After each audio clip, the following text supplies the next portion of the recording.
Discipline and Punish, cara kekuasaan mengontrol hidup tanpa disadari.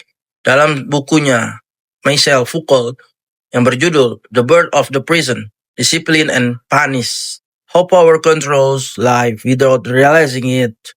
In his book, The Birth of the Prison, Michel Foucault mengajak kita menyelami bagaimana logika penghukuman itu sendiri berubah secara mendasar dari kekuasaan yang brutal dan terlihat menjadi kekuasaan yang lembut tapi menyeluruh, tersembunyi tapi efisien. Disinilah Foucault membedakan dua era besar, yaitu hukuman sebagai pembalasan dalam era lama dan hukuman sebagai koreksi dalam era modern sebagai sekarang ini. Di permukaan, pergeseran ini tampak sebagai bentuk kemajuan moral. Terlihat dulu kejam, kini lebih manusiawi. Tapi bagi Foucault, ini bukan soal kebaikan, melainkan perubahan cara kekuasaan beroperasinya saja.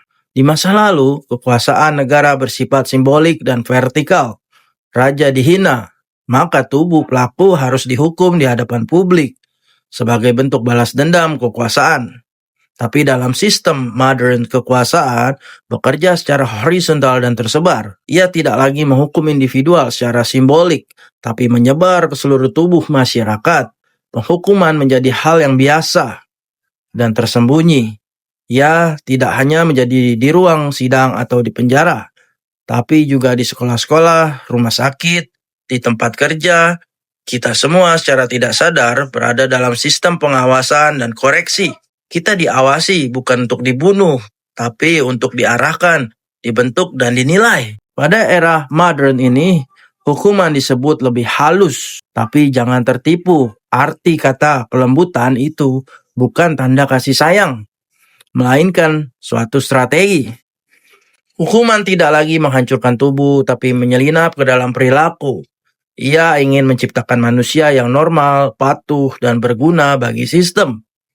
Kekuasaan tidak lagi berwujud cambuk atau pedang, tetapi hadir dalam bentuk pengaturan waktu, norma sosial, laporan evaluasi, dan tes psikologi. Kita tidak lagi dipukul, tapi kita dimasukkan ke dalam skema penilaian, statistik, dan klasifikasi. Hukuman tidak tampak sebagai kekerasan, tetapi sebagai perhatian. Negara dan institusinya mengatakan bahwa mereka ingin memperbaiki, menyelamatkan, merehabilitasi, tapi dalam semua kata itu, kekuasaan terus bekerja secara halus, lebih rapi, dan lebih dalam. Salah satu transformasi penting yang disoroti Foucault adalah lahirnya pengetahuan ilmiah tentang kejahatan, kriminologi, psikiatri, forensik, dan psikologi menjadi alat-alat baru dalam sistem penghukuman. Bukan hanya tindakan yang dinilai, tapi juga jiwa, niat masa lalu, bahkan kemungkinan masa depan seseorang. Apa artinya ini? Seseorang tidak lagi dihukum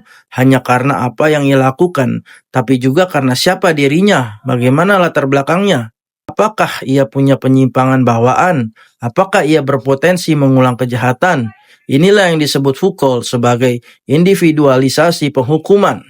Sistem keadilan tidak lagi memandang kejahatan sebagai perbuatan tunggal, tapi menelusuri seluruh kehidupan si pelaku. Maka muncul evaluasi psikologis, riwayat medis, latar belakang keluarga, bahkan tes moral. Dalam logika ini, hukuman bukan lagi pembalasan, melainkan investasi sosial. Tujuannya bukan membalas kejahatan, tapi membentuk individu yang produktif dan tertib. Seperti penjara, rumah sakit jiwa, sekolah dibuat bukan untuk membuang orang menyimpang, tapi untuk mengolah mereka agar sesuai dengan norma. Tapi Foucault meningkatkan kita dalam upaya membentuk manusia normal. Terlalu banyak sisi manusia yang harus dikorbankan, yaitu kebebasan, spontanitas, bahkan keunikan.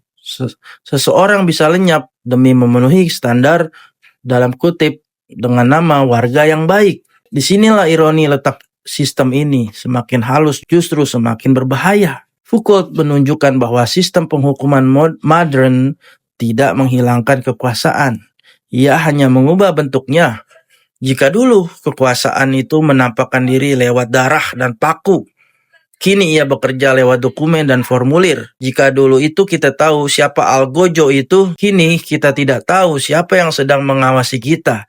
Karena kita mengawasi diri sendiri. Inilah bentuk kekuasaan yang paling sempurna, ketika orang-orang merasa bebas tapi dia diam hidup dalam sistem yang mendisiplinkan mereka sepanjang waktu.